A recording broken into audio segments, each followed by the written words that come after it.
Welcome back, everybody. Good morning. Our next speaker is Wendelle Stevens. I think for most of us in the audience, Wendelle does not need a bit of introduction, but for anybody that may not know, my personal belief is that Wendelle is literally the grandfather of all modern ufology. Here is a man that was present from the very early 40s and 50s in the military, an Air Force colonel. He was actually originally stationed for those missions in the Antarctic that gathered data on the UFOs that were coming in and out at that time. And his passion for this subject has made him, I think, ultimately the #1 resource on the planet. He knows so much. He's probably forgotten more than I personally will ever know. Ladies and gentlemen, Wendelle Stevens. Good afternoon. My name is Wendelle Stevens, Lieutenant Colonel, United States Air Force, retired. It's a pleasure to see so many of my old friends coming here every season, and I welcome you again today, and I greet all the new ones. Thank you very much. Now, I wonder how many of you remember this picture or similar that appeared in your newspapers way back in 1989, 90. This is a painting of a Russian landing at Voronezh, Russia, a provincial capital 500 miles south of Moscow. Now, this is what appeared in the Phoenix newspaper. This is printed on the front page. It says, UFO captain taken prisoner by the KGB. We couldn't get the whole thing. The original microfiche had been destroyed. Can't get copies of it anymore. Would love to have them, but everybody in Arizona area saw that headline and read those papers. Here's another page from the same. And this was describing a landing that took place by this silver sphere in the provincial capital city of Voronezh in Russia in 1989. But there was a considerable preface to this that we're going to get into in a little bit here. Now, the beings that got out of that craft, when it landed, this big 9-foot tall being got out of the craft in a red coverall suit. And he talked to the crowd in the local Russian dialect, perfectly expressed. And he asked for, he talked to 400 eyewitnesses around the park there, and asked them to bring a leader to the park, and they did. They brought the mayor of the city. And while the mayor is standing there talking to the giant in his native, in the native dialect of Voronezh, a KGB truck drove up. Officers got out, arrested the giant, started loading him into the KGB van, a big van, and one of them hit him on the back with a baton. He was getting in, but he went in with no resistance at all. Probably could have picked the truck up if he wanted to. And went aboard, and they drove off with him. And when he left, 2 more came out of the craft dressed in silvery suits. And they talked to the crowd in perfect local dialect also, and discussed things with them. They talked to various of the stronger members of the crowd. There was a 12-year-old boy that began screaming something, and they turned the beam on him, and he disappeared, vaporized away. And the crowd was aghast as what happened to him, and they thought that the beings had killed the boy. But half an hour later, the boy appeared walking around in the crowd again. He was now calm and happy, and he was in good health. So whatever they did was a temporary thing to get control of him and put him back in a normal state.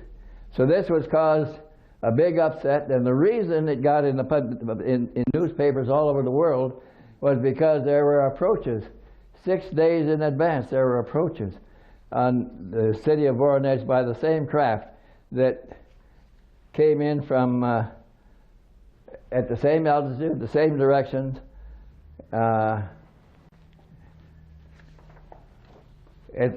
the 6 previous days, came in at the same approach, same direction, the same speed, same angles, and 6 days in a row. And all groups all over the world were waiting, including the Russian military with helicopters and camera-equipped ground surveillance teams, all waiting. And newspaper people had gathered from all around the world, and there was pool reporters from UPS there that took pictures and put it on the news wires, and that's why it went out all around the world. There was a substantial publicity organization there on hand when this landing in Voronezh took place.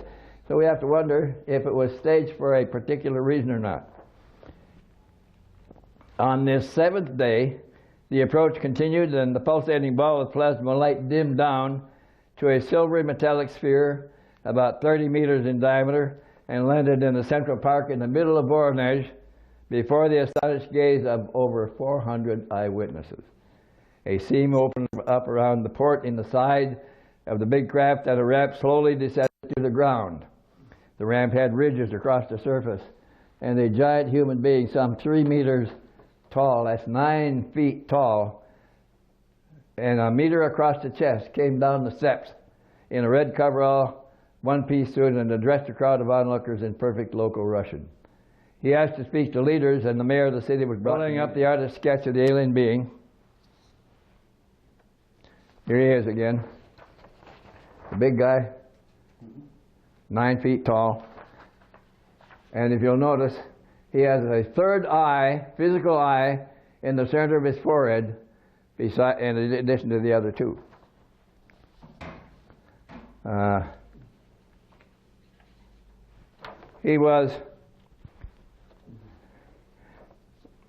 All of the giants had disproportionately small heads for their size, about the size of a normal Earth human's head, but it was small for their size, and they had a third physical eye located in the center of the forehead, which seemed to be articulated independently of the other 2. Strangely, within the hour, the KGB came back and brought the first giant back to his ship and let him out with his fellows, and they stood there at attention while he and his fellows re-entered the big ship, and it took off with a whistling sound and rapidly disappeared. It is known that Vladimir Putin was a rising KGB functionary in that area at that time, and so one has to wonder just who authorized the release of their prized prisoner so soon. Could it have been him, Putin, or President Gorbachev himself? Putin did in fact succeed to the presidency of Russia after Gorbachev. Was this Voronezh landing a confirmation of all that has secretly preceded it in the Gorbachev family? Were the alien visitors the mentors of Gorbachev who single-handedly took the world out of its Cold War stance and thus saved it from its headlong rush to mass suicide for the entire planet and all life on it? We wanted to invite Mr. Gorbachev to come here to this conference, but were unable to make contact with him. With this most spectacular UFO contact in the whole world under their belts, the Russians eventually decided to take somebody else in on their big event. Now, this was all happening secretly up to this point. Now, not liking the Americans very much, the Russians chose Senor Pedro Romniak of Argentina, a world-renowned and respected UFO researcher like the Heineck of South America. They invited him to come to Russia at their expense and view their collected information. They even provided him a translator, and he went. After viewing their evidence for a number of days, he was invited to meet the Gorbachev family in person, where he learned of their indigo child, Aldis. We never heard of that before. He did not get all the dialogue in his book from them, from the Gorbachev family, but found that when he needed such dialogue, when he was writing it up in the narrative that would come to him in a form of automatic writing, word by word, automatically, transmitted by some means from somewhere else. He felt that the inspiration was coming from them, those who had put Aldis in the family in the first place.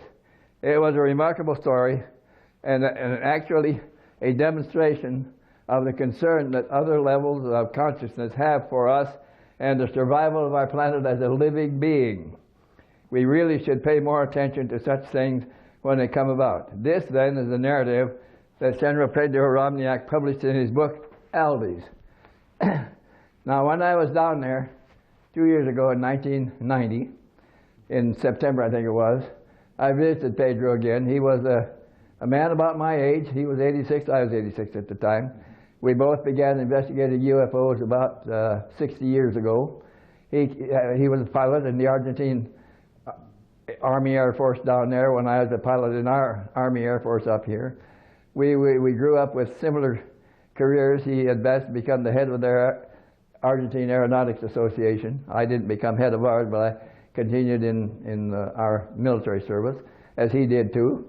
He was a world researcher. He was probably the best known UFO researcher all over South America, and he had written 18 books. And I had about 6 of his books on hand when I visited him, so when I see that his total had grown considerably, I bought all the rest of the books.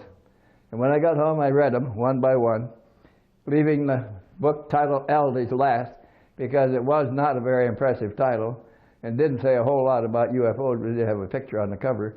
And I finally read the book, and I found that it was truly the most interesting book of the whole lot of 18, that it was remarkably done, and that it had a lot of information in it that we never heard before. So, who was Aldes? Aldes was born in Moscow in March of 1977. He was born in a painless, he was a large baby. He was 10 pounds when he was born, and he was born in a painless childbirth, happily felt by the mother. How many of you ever experienced something like that? He was born in perfect health and grew rapidly. The name Aldes sprang suddenly into the mind of Raisa, and she couldn't get it out of her mind. So they named him Aldes. Simple name. The baby's intellectual capacity was unequaled. He walked at 10 months, began to talk clearly and in whole sentences by the end of the first year. He spoke in precise terms and asked for his own room in the household, which they did. They had all the bedrooms were upstairs, so they had to create a bedroom, make up a bedroom downstairs for him. The father was promoted to a new major position in the Communist Party by the end of the first year, Aldes' first year in 1978. And he was rising in the communist hierarchy, which seemed to be guided because he was lucky all the time. He became Secretary General of a high committee in the Communist Party, Communist government during the second year of the boy's life. And it was about that time that he fell down the stairs. He'd gone upstairs to his parents' bedroom. He fell down the stairs and was unconscious for 3 hours. When he woke up, he said, "I was with my brothers there in the sky, where all shines in brilliance and where there is total peace." And then he explained to his family the hierarchical plan. Now remember, he's just a child. He told them that the hierarchy had selected one of their scientists to take on a human body to try to influence from birth the necessary effects of change. B, the one selected must possess total dominion over self and humanity and be able to act alone on the minds of men of earth to produce concrete results. C, he must be able to complete his mission silently and anonymously. D, he must be born in a country where one man alone can control all power of the most powerful country on earth, the Soviet Union. E, Russia was selected due to its absolute dictatorship by one man alone. F, all must be controlled by one single man who could decide alone with no assistance. The mother observed the child's serenity of approach to life and being, and that the child prayed a lot. Before his second year, he began to write words and spoke in strange languages. Aldes ate little solid food and slept little, but grew rapidly and in good health. At 5 years, Aldes could read and write even in other languages that tutors were trying to teach his older sister. By 7 years, he became an advisor to his father on concepts offered his father by visitors.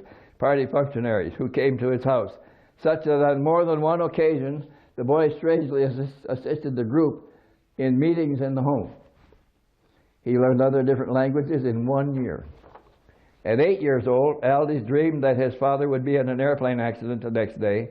He was dreaming downstairs, and he was so disturbed that he went upstairs, woke his father up, said, "Papa, please don't get on that airplane." And the father was going to go anyway, and he wailed and carried on till the father promised he wouldn't go.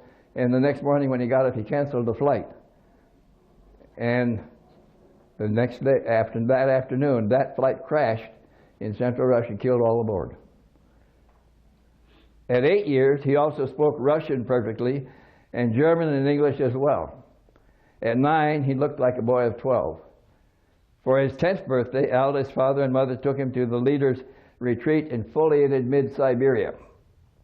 And here he had a second accident, skiing. He was adept at all sports. He was a great skater, a good skier. He was good at everything he tried.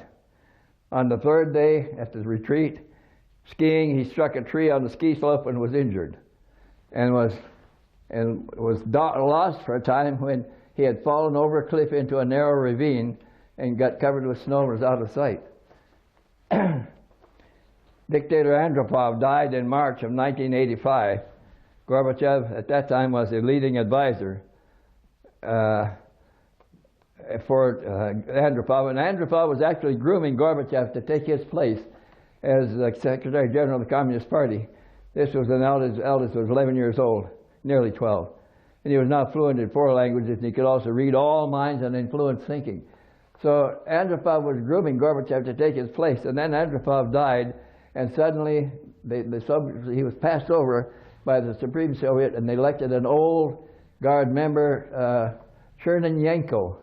Chernenyenko was already ill, and he was bedridden most of the time, and Gorbachev continued as the principal advisor to the leader of Russia through Chernenyenko's reign until he died within a year of his first becoming dictator.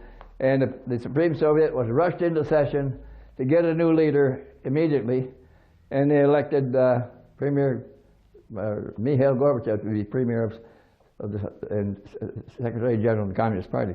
So he now became the dictator of Russia. And he had absolute power over everything. At that point, he was the most powerful man in the world alone. By now, Aldous was fluent in 4 languages and could read all minds and influence thinking. And as his father was forming a question, Aldous could perceive it in advance of the asking and was already answering it before it was fully asked. And his father became increasingly dependent on Aldous.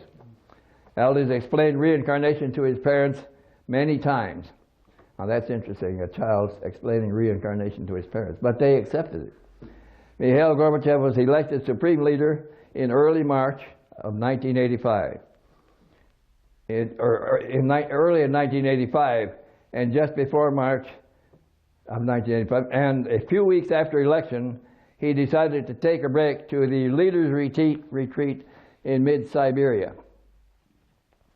Well, at the retreat, that first day, Mikhail decided to take a walk. This is in March of 1985, to take a walk alone in the forest there. He put on a heavy coat, snow boots, and snowshoes, and headed out. It was about mid-afternoon. He walked a mile from the cabin, sat down on a fallen log, and gazed out over a snowy meadow in front of there at a pinkish-orange pulsating light that was slowly approaching. It continued to dim down as it approached and began to lose its radiant corona. At about 15 meters in front of him, that's not very far away, in front of him it began materializing as a solid metallic sphere about 30 meters in diameter. It had taken on a reddish tone of color by this time. At 10 meters in front of him, and 2 meters to 3 meters above the ground, and 6 to 7 meters, a 6 to 7 meter diameter metal sphere that's 30 feet in diameter. No, it's 7 meters, would be 21 feet in diameter. Metal sphere hovered silently in front of him. At 2 meters above the ground, a seam opened around the portal, and a metallic ramp with cross ribs on it came slowly down to ground level. Does this sound like the Voronezh landing? This is taking place 4.5 years before that. A giant 3 meters tall being in a red coverall came down this ramp and greeted Mihail cordially. His head seemed to be disproportionately small for his size, about the size of our own head.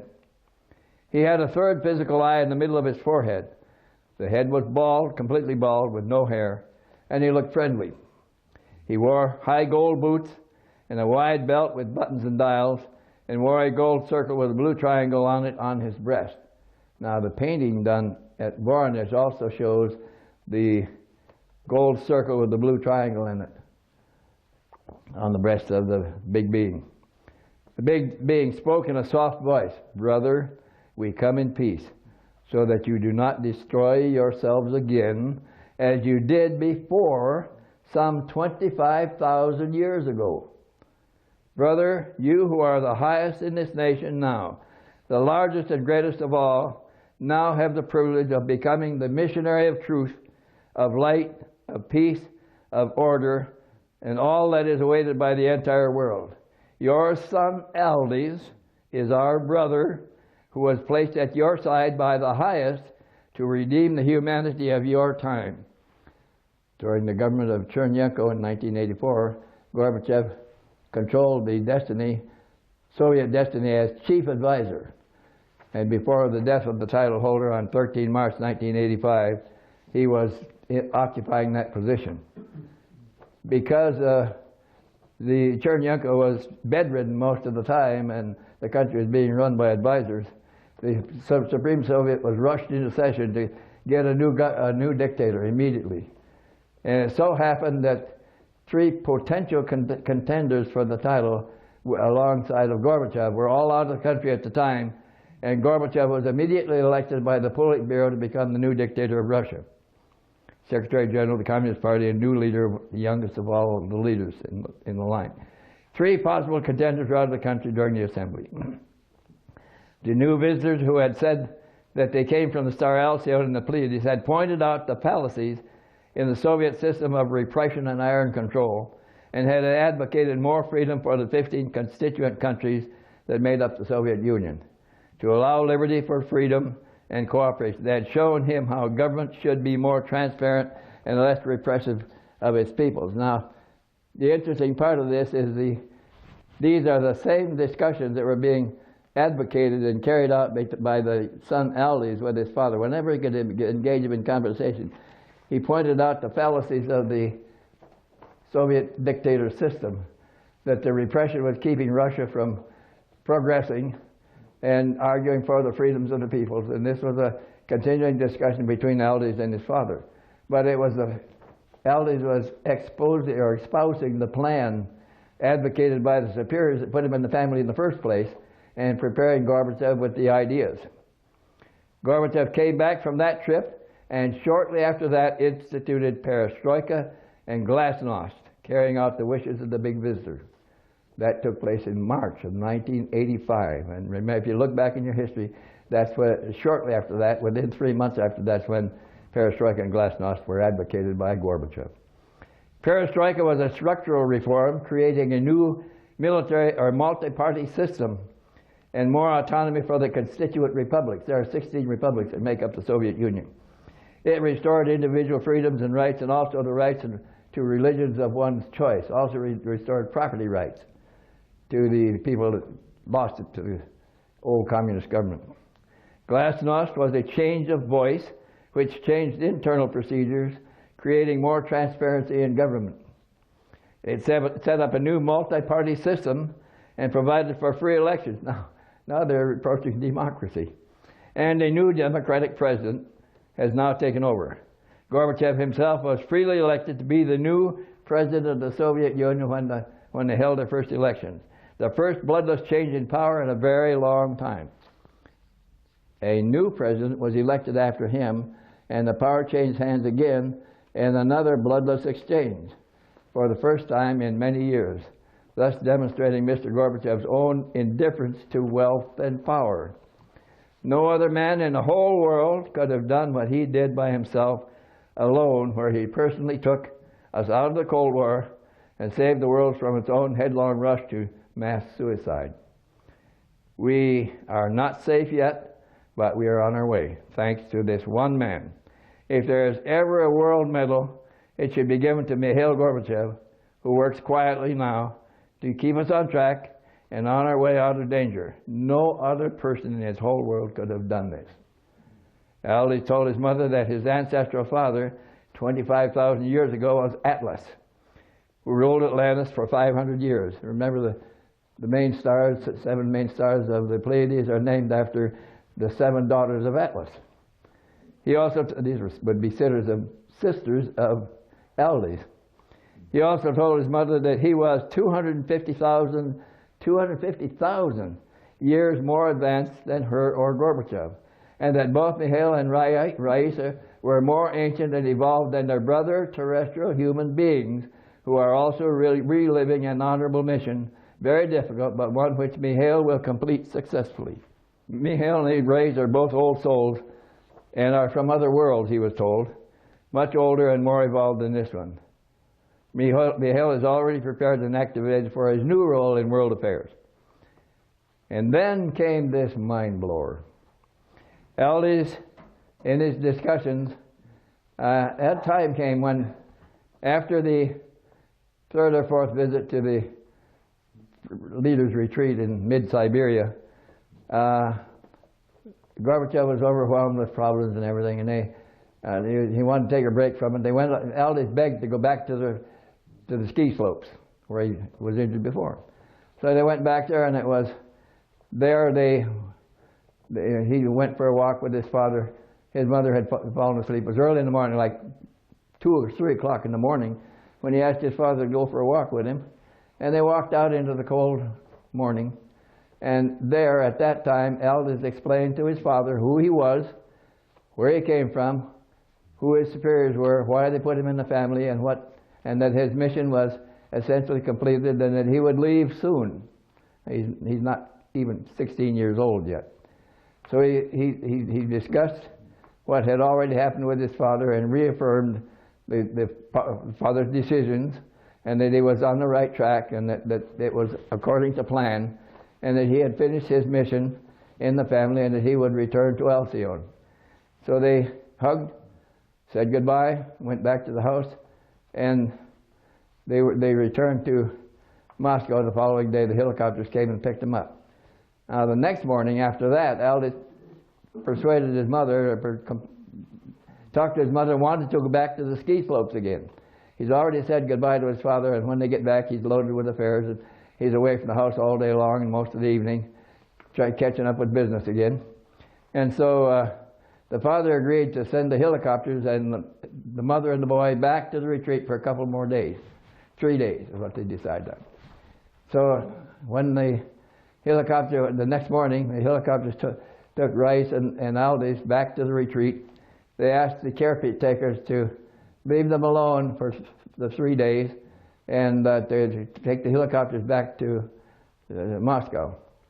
And so Aldous and his mother were alone in the cabin, and then he explained to her what he explained to the father, the reason he was in the family, who put him there, how and why, and that his mission was essentially completed, and it was time for him to go back. And at that time then, he invited his mother to go meet the superiors that he kept referring to in Alcyone. And he, after a nice dinner, he arranged the couch, opened the couches into beds, and asked his mother to lay down, put his hand on her forehead, put her in an altered state of consciousness, and then took her to Alcyone with him to meet his superiors, where they observed many beautiful things and strange events happening there, and she got a full feeling of what was developing with the son, and was ready to accept his need to return to his parent society. And they came back, and he told her, after she woke up, he told her that about the trip, and then he told her that a mind blower. He said he referred to our military astronaut and test pilot Francis Dick Scobie, commander of the shuttle Challenger, which exploded over Florida on 28 January 1986, who declared to spiritual groups and the public in Unlimited Horizons, a USA magazine published in USA and Europe, that we continue living. And he's explaining to his mother now that the astronauts may have passed out of the physical body, but they continue living. And he explained that there are worlds with distinct manners of being and different modes of living with different manners of time, which is difficult for Earth humans to understand at first. And then Dick Scobie, he's quoting Dick Scobie, who says, "I had the good luck to be recognized by marvelous angels in the sky who said they knew who I was. Perhaps many of you are not prepared to believe this, but for me it simply is." Now this is Aldis is explaining to his mother. He may even be repeating it in the words of Dick Scobie. But anyway, he said, we crews are very united and have come to know that the world that ended for us in nothing was indeed the mission that we had to carry out, which we are realizing now and has cost us some, since we are very much identified with our titles, and it makes it difficult to accept that on this side, titles are not important. What is of value is God, and we want to help them to communicate with their God. For my companion, astronaut Ellison S. Oniziki, a major in the U.S. Air Force, an engineer with us, and pilot of an earlier shuttle mission, Discovery, of January 1985, was secretly aboard the Challenger. It was much easier for him, because of his Buddhist background and spiritual knowledge, to accept our new positions. When he crewed the shuttle Discovery there in the cosmos, which when on Earth he could not comment on because of his position, he told us, the Challenger crew, when he was in orbit aboard the Discovery, there was grave danger of not being able to put the ship in a proper orbit back toward Earth. The maneuvers were difficult to accomplish, and if not performed correctly, all aboard could die. At that time, the spirit of astronaut Virgil I. Grissom, who together with two other astronauts died in the fire aboard the Apollo capsule on 27 January 1967, came aboard and helped us magnificently to determine the correct angles for re-entry back to Earth. Now, he's already dead. All of this was filmed and recorded perfectly in the 4 film sequence cameras aboard at that time, each one of them operating independently and with different cameras. These films have now been destroyed. Let all of the groups of the world of our knowledge and belief confirm our existence. Now that was a summary of what Pedro Romniak wrote in the book Aldis. Now in the book, there's a lot of dialogue between Aldis and his parents that certainly was not conveyed at the time he met the Gorbachev family. When he finished his investigation in Voronezh, had seen all the evidence they wanted to show, he was invited to meet the Gorbachev family personally, where he met Mr. Gorbachev and Raisa. And they told him about their indigo son Aldis, who is now gone. But they described much of the events that he reported in the book. But when he was writing the book and he came to a need for dialogue, he would tune in and it would be transmitted to him in a form of automatic writing that he wrote rapidly until it ended. And so somebody else was furnishing the dialogue by some other means of transmission that rounded out the whole story about the dialogue between the boy and his father, and the dialogue between the boy and his mother, and all of the small details were added by this kind of automatic writing. So it's not entirely the work of Pedro Romniak, but it fleshes out the story of Aldis, which we have been unable to verify substantially in any way. We have no record of Aldis' birth. It's a good story. I believe Pedro Romniak was personally convinced that he saw the evidence. I've known Pedro for some 40 years, and he has no reason to lie about anything. And he was near the end of his life. He died the following February, and is gone. We can't consult with him anymore. But his family confirmed that he was invited by the Russians, went at their expense, on the tickets provided by them, to Russia for 2 weeks. They furnished a translator that took care of him very well. He did meet the Gorbachev family. The rest of the putting the book together came in his own retreat there just outside of Buenos Aires as he sat down to write the story of Valdez, and much of it was transmitted automatically to him. So it's an interesting book. It's unverified, and I've been unable to make direct contact with Mikhail Gorbachev to get any feedback on this at all. And so all we have is Pedro Romniak's book, which I believe at this point is true. Now, there were some other interesting things that happened down there at Pedro Romniak's. We were having coffee and talking, and he told me that a young German author, researcher and author, Jan van Helsing, who had written a book on Nazi UFOs, had heard about the possible evacuation of one or more of the Kugelblitz sites, former German Nazi UFO research sites, they actually produced flying discs during the war. That one or more had been evacuated to South America and possibly to Argentina. And we have all collected information on a place called Colonia Dignidad on the west frontier of Argentina with Chile. And we know that Colonia Dignidad was a group of farms bought by German emigres who were given money by the German government to buy up tracts of land adjacent to each other to make a Germanic community in Argentina.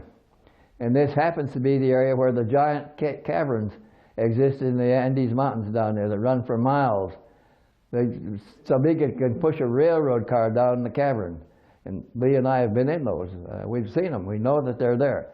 We weren't in the ones in Chile, but we've seen them elsewhere in Peru and Ecuador. And so there are tunnels there big enough to take the Kugelblitz, one or more of the Kugelblitz factories, right there in Colonia Dignidad. So Jan van Helsing has gone out there to see what he can find out. He couldn't find anything about the Kugelblitz research there, but he did meet a number of Germans and was referred to a young man, an engineer that was working on a project there that he would not discuss with Van Helsing, but said he was told that he was born in New Berlin. New Berlin is the capital of New Schwabenland, the German colony in Antarctica. So Van Helsing took him to dinner to find out what he could about New Berlin, and he found some very interesting information. He found that New Berlin actually exists. It's really there, that it was populated by some 60,000 German troops that were sent down there in submarines during the war to build the colony, and that it had a population of 300,000 people, beings, all living underground in the geothermal facilities that were created there. There's a vast city of 300,000 people living there, living and growing up. They produce all that they need right there. It's a perfectly formed city, perfectly organized. They don't have to import anything. And this young man told Van Helsing that about one fourth of the population of New Berlin are alien extraterrestrial beings living and working with the old Germans. The old Germans have died off, and they've been replaced by younger Germans. And one has to wonder about the size of the colony down there. But we learned during the close of the war that the Germans, when the Germans were in Russia, they took 20,000 Germanic women. They fit the outline of true Aryan women. They were blonde, blue-eyed, buxom women with good childbearing faculties or bodies. And they sent them to Antarctica, took them down to Antarctica. That's 20,000 now. And they took 20,000 German troops of the best Aryan stock and sent them down there also. Now they got a breeding colony down there in Antarctica that can produce all the labor that they need of true Aryan people. They're all blonde, blue-eyed Germans. And so the potentials are all there. There could be a city of 300,000, and this young man has just affirmed it to Jan van Helsing. So I found that very interesting because I've been following this Nazi UFO research for a very long time. I've got 2 books on it now. And compare notes and information with other researchers from all over the world. And I'm convinced that the Germans have continued their research.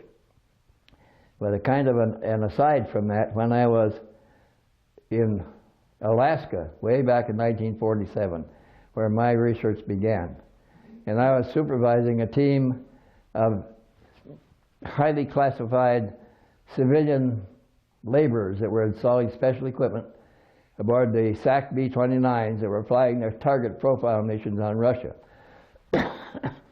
This team was installing more cameras. There were already cameras in every gun position on the B-29.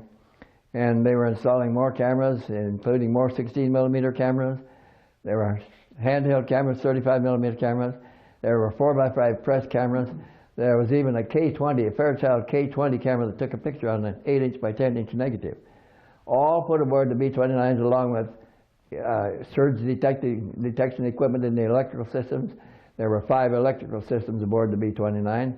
They put detectors in each of them. They put magnetic detectors, radio frequency detectors that would pick up the strongest emanation, the strongest broadcast signal, home on it for at least 30 seconds, record it, then cancel it and search for the next strongest one, home on it for 30 seconds and cancel it until the sweep was clean, and then it would start all over again for the whole 16 or 18 hours of the mission. We put cameras aboard the craft to take vertical pictures of the surface below. We had geothermal devices that measured the geothermal mapping, all kinds of things on as rider programs on that SAC requirement for the B-29 crews to fly a profile mission on their target at once every year. And so in my research, I heard stories of the crews coming on a 200-foot diameter silvery disc sitting on the Arctic snow pack and leaping in the air and flying away ahead of the B-29 and leaving no trace in the snow. When we launched the B-29, we had a sea of equipment around the B-29, bigger than the B-29. Water heaters that heated the oil system, the gas system, the fuel tanks, and the cabins. There was about 8 or 9 Herman Nelson heaters, big as a van. And there were there was fuel trucks, oil trucks, hydraulic trucks that all leaked as hydraulic fluid was purple, and one of the gas was green, oil was another color. And then we had all this equipment and all these stains in the snow when the B-29 taxied out and took off. And here was something bigger than the B-29, left the ground with nothing on the ground, no equipment and no stains in the snow. So that was one event that was very impressive. There's nothing that we had that could do anything like that.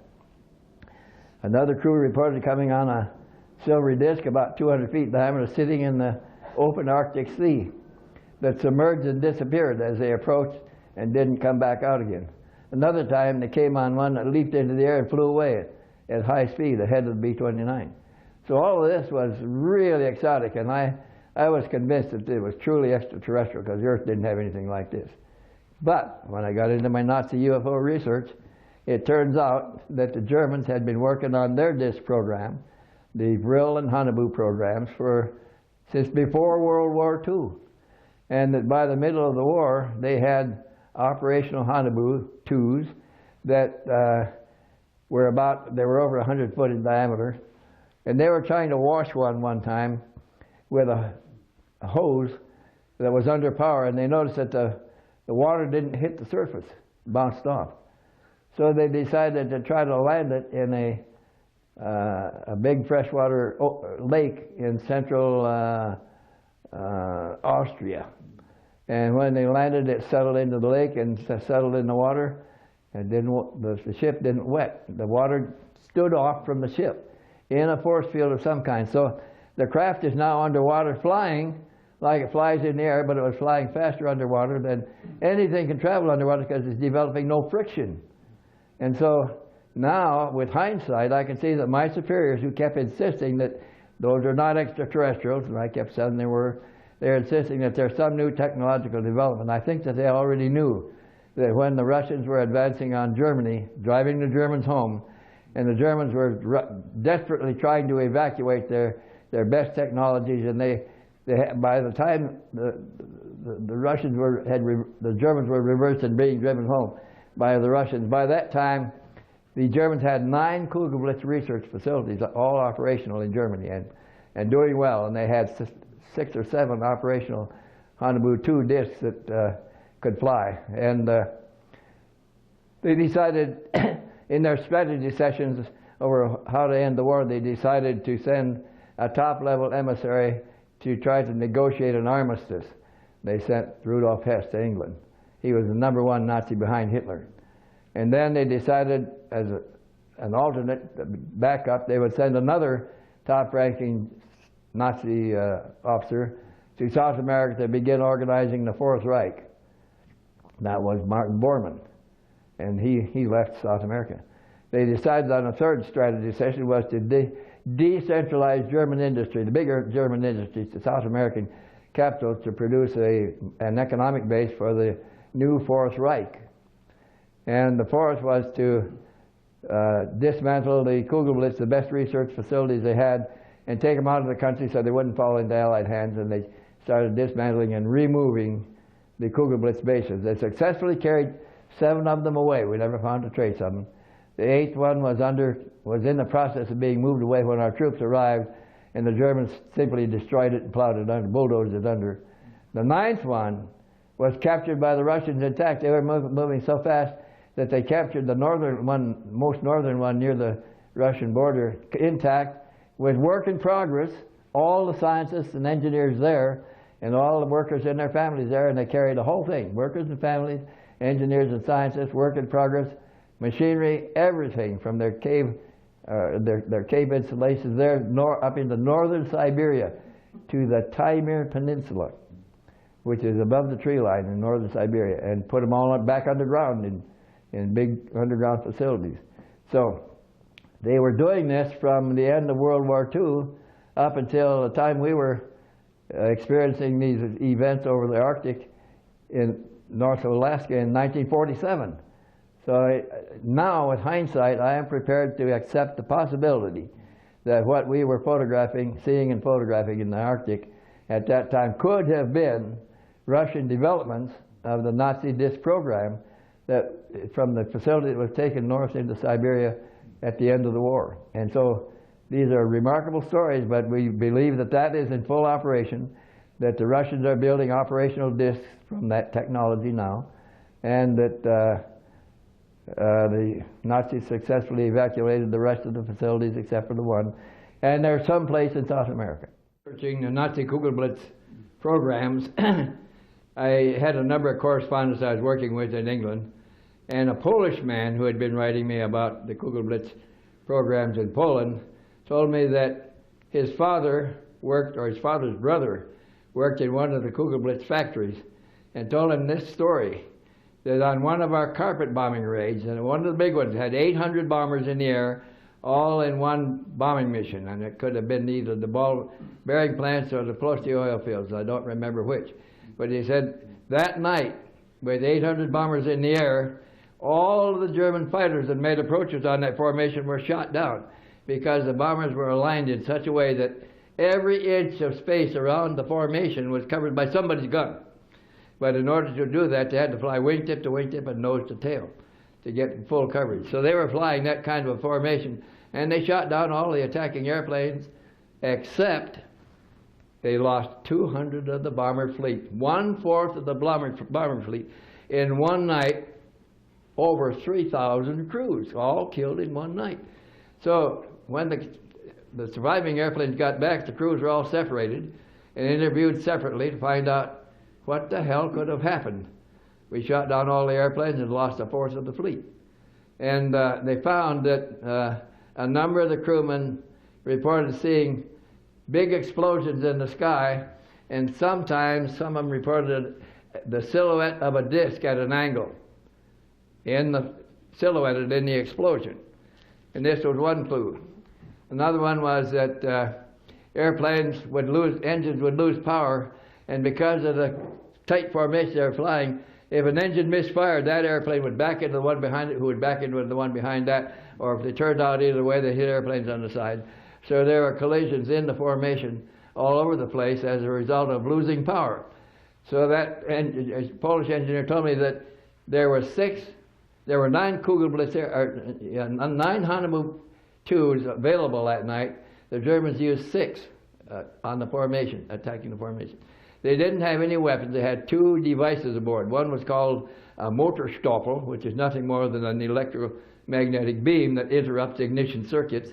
And the other was a benzene aerosol bombs that were just dropped ahead of the formation with this vent open, and they created a benzene cloud. When the bomber formation flew into it, the exhaust fumes ignited it. It would take out a half a dozen bombers at a time. So that's the only weapons that were used. There were no guns aboard those Hanabus. But with those two weapons, they brought down 1/4 of that bomber fleet. The course of the war could have changed that night. But before the end of that week was out, the same week, all the Hanabus left Germany and never came back. That was where our investigation started. Where did they go? So we had this confirmation of how we lost 1/4 of a carpet bombing fleet one night, almost turned to change the tide of war. And that was the explanation the Polish guy gave us.